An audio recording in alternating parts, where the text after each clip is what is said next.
Bien le bonjour, assemblée nombreuse. C'est encore moins nombreux que d'habitude. Ça tombe bien, on va parler de spectacles et d'art vivant où, depuis un certain nombre de mois, il y aurait, si les artistes s'exécutaient, plus de monde sur la scène que dans les salles.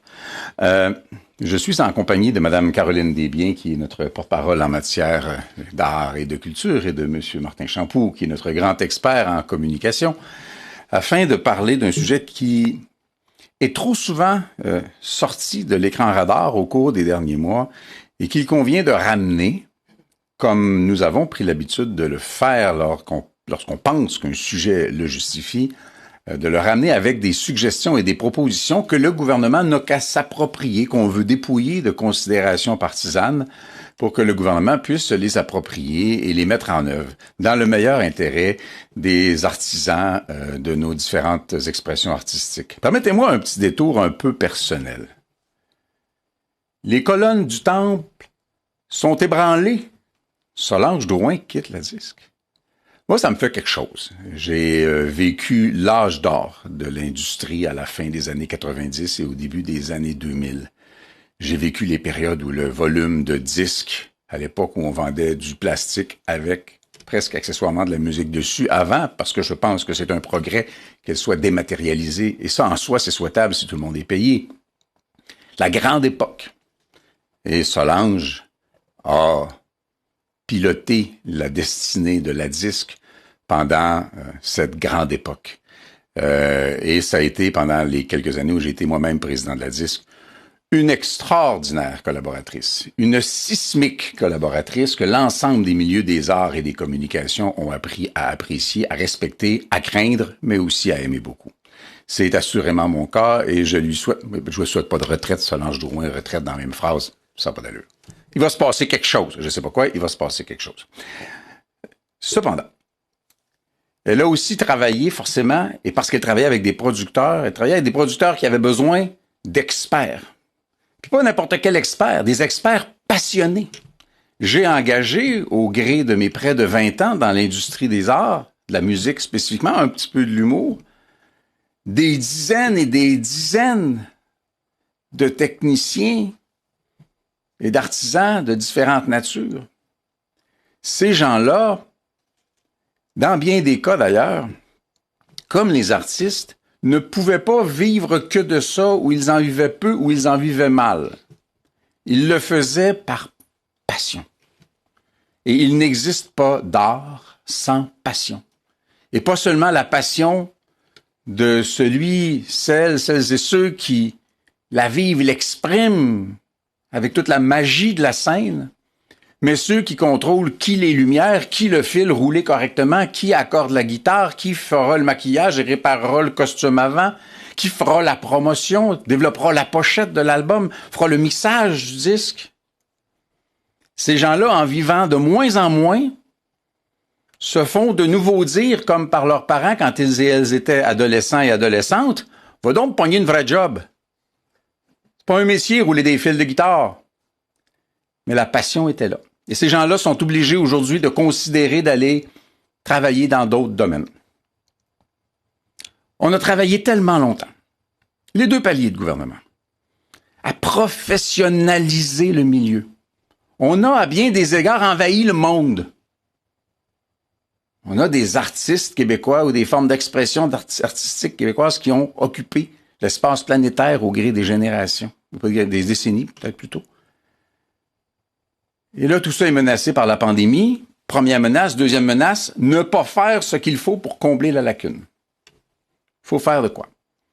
Alors, j'inviterai mon estimée collègue Caroline à vous présenter 6 propositions que nous proposons de simplement remettre au gouvernement en lui demandant de les appliquer.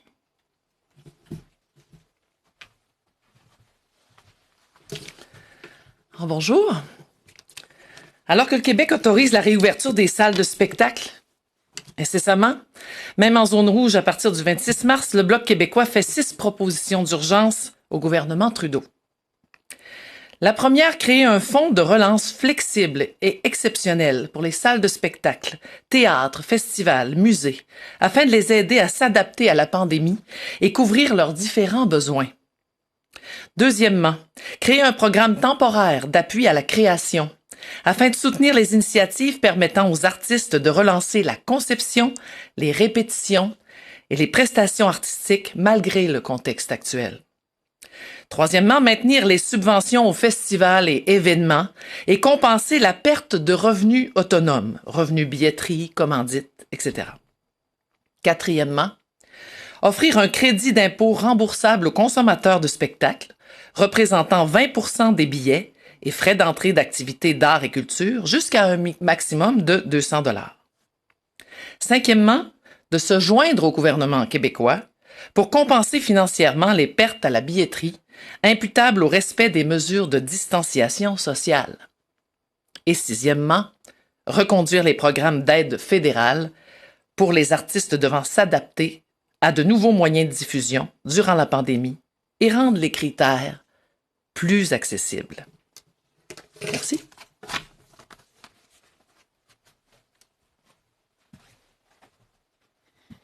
Alors, messieurs, dames, si vous avez des questions qui pourraient c'est pas votre but, c'est le nôtre, vous aider à faire avancer quelque chose qui servira les artistes et les artisans, je serai très heureux d'y répondre, de même que mes estimés collègues. Et nous allons maintenant prendre les questions, en commençant par les questions au téléphone. Un petit rappel, une question suivie par journaliste. Opératrice, avons-nous une première question? Merci. N'hésitez pas de faire étoile 1 pour toute question ou commentaire. Nous avons une question de Marie Vastel de Le Devoir. La parole est à vous. Oui, bonjour, Monsieur Blanchet. Bonjour. Si vous me le permettez, je vais vous poser une question sur un autre sujet. Je voulais revenir sur les propos du professeur de l'Université d'Ottawa, Amir Attaran, mais aussi les commentaires du député du NPD, Matthew Green, sur Twitter dans les derniers jours. Je vais pas vous les répéter, là, je pense que vous savez de quoi je parle. Je voulais savoir comment vous recevez ces commentaires-là du député Matthew Green et qu'est-ce que vous pensez de la réaction du chef Jagmeet Singh qui n'a pas demandé d'excuses à son député en expliquant que un député racisé doit pouvoir s'expliquer comme il le sent, comme il le souhaite. Je ne sais pas à long terme, mais je suis assez confiant qu'il y aura des changements. Si la relation entre le peuple canadien et le peuple québécois va être celle d'une province à l'intérieur d'un pays ou celle de deux pays indépendants. Mais je sais que cette relation-là doit être amicale et cordiale. Et je sais que la polarisation de propos insignifiants et haineux, leur banalisation, leur caution, leur partage dans les réseaux sociaux, nuit gravement à l'amitié nécessaire entre le peuple canadien et le peuple québécois. Je constate que le multiculturaliste en chef, M. Trudeau, a dénoncé ce qu'il a lui-même appelé le Québec bashing. Ce n'est pas rien. Je pense, mais je le connais pas, et Dieu sait que ça m'intéresse pas, qu'il a responsabilité de l'Université d'Ottawa, qui a été dans la soupe chaude à quelques reprises récemment, et de préserver l'intégralité et la qualité de l'enseignement qu'elle offre. C'est pas une business qui vend des diplômes. C'est une institution qui forme les plus grands cerveaux d'une nation ou de plusieurs. Et l'autre élément, le monsieur, là, il est content. Il voit sa face partout et je le soupçonne de la trouver belle. Moi, je pense qu'on en a assez parlé. Malheureusement, je vais vous poser ma question de suivi quand même. Oui, non, là, je comprends bien que vous allez poser la question pareil. Je comprends vos sentiments à l'égard du professeur, mais juste pour revenir au NPD, le fait que le chef d'un parti fédéral dise qu'il ne pense pas que les Québécois et le Québec sont ou est suprémacistes blancs, mais permet à un de ses députés de le faire. Vous pensez quoi de ça, d'un parti qui souhaite pourtant courtiser les Québécois dans une élection éventuelle? Certains disent même que Alexandre Bourris ne peut pas rester au caucus si c'est ça que pense son collègue de ses compatriotes. Là-dessus, avez-vous une opinion aussi? C'est vlimeux, là. Vous m'offrez 1000 tentations auxquelles je dois résister. D'une part, je me refuserai à porter un jugement sur le piège à con que veut nous tendre le NPD J'invite les Québécois à porter leur propre jugement sur un député du NPD qui s'en prend systématiquement, en particulier aux gens du Bloc, souvent à moi, nous traitant de racistes et de toutes sortes de patentes. Et si son chef décide de le cautionner, ainsi soit-il, chers amis québécoises, chers amis québécois, portez votre propre jugement. Écoutez, même s'il n'y avait pas eu ça, j'avais l'intention d'essayer de présenter quelqu'un de fort solide pour aller gagner le comté de Rosemont-Petite-Patrie, parce qu'on n'a jamais renoncé à Montréal. Et si j'étais Alexandre Boulris, je commencerais à trouver que les souliers sont petits. Puis je commencerais à me demander le matin en me rasant, ou pas, là, selon le cas, si je suis à la bonne place dans une formation politique qui institutionnalise une culture selon laquelle tous les Québécois francophones sont racistes et leur premier ministre légitimement élu un suprémaciste blanc. J'ai hâte de voir la rencontre lors de la campagne électorale entre le chef du NPD et le premier ministre du Québec. Ça va être beau. Opératrice, prochaine question.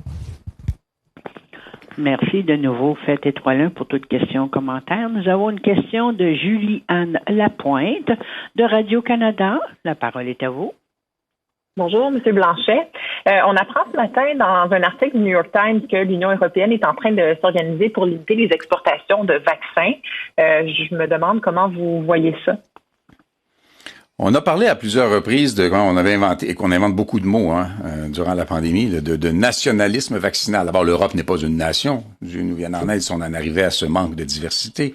Mais que des territoires et des juridictions veulent protéger leur approvisionnement en vaccins en restreignant l'exportation vers d'autres, est un principe qui en soi est dangereux parce que, bien sûr, assis tout seul dans le coin parce qu'il a magané sa propre industrie, le Canada est totalement tributaire des importations de vaccins qui viennent de l'étranger. Je ne sens pas de menace à très court terme. Mais ma pire crainte, c'est pas pour les Québécois et les Canadiens dans ce contexte-là. Si les producteurs de vaccins commencent à vouloir se les réserver, qu'arrivera-t-il aux pays en développement? Qu'arrivera-t-il aux nations et aux peuples les plus fragiles et vulnérables avec des systèmes de santé plus fragiles et vulnérables de la planète? Ne doit-on pas avoir aussi des considérations en matière de solidarité? Et une pandémie, ça ne se gagne pas dans son propre corps exable. Par définition, une pandémie, ça se gagne à l'échelle planétaire. Puis avec le budget fédéral déposé le 19 avril, qu'est-ce que ça va prendre pour que vous soyez satisfait de ce qui se trouve là-dedans? Ah, mon Dieu. 19 avril, on dépose le budget fédéral, maintenant on le sait. Et là, j'imagine la pile de scénarios A, B, C, D, D', B+, sur le bureau du premier ministre en termes d'élection. Il n'y a pas de bonne date d'élection au printemps. Ça n'existe pas. Il y a sûrement des maudites bonnes dates d'élection à l'automne, puis je vais vous faire une confidence. Moi, j'ai un petit peu hâte, là. On le sent, là. Mais pas au printemps. Et là, dans les stratégies, est-ce que le gouvernement va dire, OK, il faut que je trouve une manière de distribuer 100 milliards de dollars de plus en écœurant toutes les oppositions pour qu'ils votent contre mon budget et qu'elles soient, elles, responsables de faire tomber le gouvernement, en particulier le méchant bloc au Québec. Cousu de fil blanc. Moi, je dis au premier ministre, si vous voulez vraiment aller en élection, là, vous continuez à faire des annonces à coups de centaines de millions à chaque semaine, allez voir le substitut à votre ami, l'ancien gouverneur général, puis allez-y. Un peu de courage et de franchise. Sinon, comprenez bien que toutes les oppositions au sein du Parlement pensent qu'il est irresponsable en période de pandémie d'appeler les citoyens aux urnes. Opératrice, prochaine question. Merci. Nous avons une question de Lina Dib de la Presse canadienne. La parole est à vous. Oui, bonjour M. Blanchet. Justement, pour continuer sur cette lancée, est-ce qu'on doit comprendre que de toute manière, quoi qu'il y ait dans ce budget fédéral-là, vous êtes prêt à voter en faveur simplement pour éviter une élection au printemps? Je pense avoir assez souvent dit le contraire. Je ne veux pas voter pour ou contre une élection. Je veux voter pour ou contre un budget. Les magouilles électorales, c'est pas nous autres qui va faire. Alors, on peut pas être plus clair que ça depuis toujours. Augmentation de la pension pour les aînés. Condition sine qua non. Venez pas m'accuser de déclencher une élection s'il n'y a pas une augmentation de la pension pour les aînés à partir de 65 ans. Comment voulez-vous que je me regarde dans le miroir en votant pour ça? Le premier ministre du Québec, tous les premiers ministres du Canada, l'Assemblée nationale, de façon unanime, demande une augmentation immédiate et sans condition. Le main dans la main du premier ministre puis du leader du gouvernement, ils sont main dans la main avec les provinces. C'est cute, on les imagine courir dans le champ avec les fleurs. C'est pas vrai. Tous les premiers ministres du Québec et des provinces disent on veut des transferts en santé immédiats, inconditionnels, qui amènent le gouvernement fédéral à une contribution de 33 %. Et c'est pendant une pandémie qu'on a besoin de plus d'argent, pas on va en parler après. Ce qui était aussi d'ailleurs la position des conservateurs. Si ça, c'est pas dans le budget, comment voulez-vous que je prétende représenter les Québécois si je vote pour? Et ça, là, le premier ministre, il le sait. Il peut le dire, écoute, le filet est ouvert, tire dedans. Mais en même temps, les Québécois sont tout à fait capables de porter leur propre jugement. Et je pense qu'entre quelqu'un qui veut manipuler la démocratie et quelqu'un qui veut représenter les intérêts du Québec tels que le Québec les exprime, les gens sauront faire leur choix. OK, je suis votre raisonnement, mais je comprends pas d'un point de vue pratico-pratique comment vous faites dans ces conditions-là pour éviter une élection au printemps. Vous comptez sur le NPD? Vous seriez tout à fait déçu. Vous préférez vous abstenir de voter contre le budget parce que ça s'est vu dans des parlements minoritaires où un parti d'opposition a préféré simplement ne pas voter pour éviter la chute et en même temps pas voter pour. Là. Vous savez, je m'en voudrais beaucoup. Dans les nouveaux mots qu'on utilise beaucoup, il y a divulgacheur. Je m'en voudrais beaucoup de divulgacher le suspense électoral en vous disant d'emblée comment on va se comporter. Ce serait dommage, j'aurais plus d'intérêt. La réalité, c'est que les circonstances vont se définir au cours des prochaines semaines. Mais vous avez évoqué plusieurs scénarios et je vous dirai que pour l'instant, à part ce que je viens de vous dire, si ça ne contient pas un certain nombre de choses, on va voter contre. Là. Je n'en exclus aucun. Opératrice, prochaine question. Nous n'avons plus de questions pour le moment, alors j'aimerais vous retourner l'appel. Et ceci met fin à la conférence de presse. Merci beaucoup. Merci, M. Blanchet. La conférence est maintenant terminée.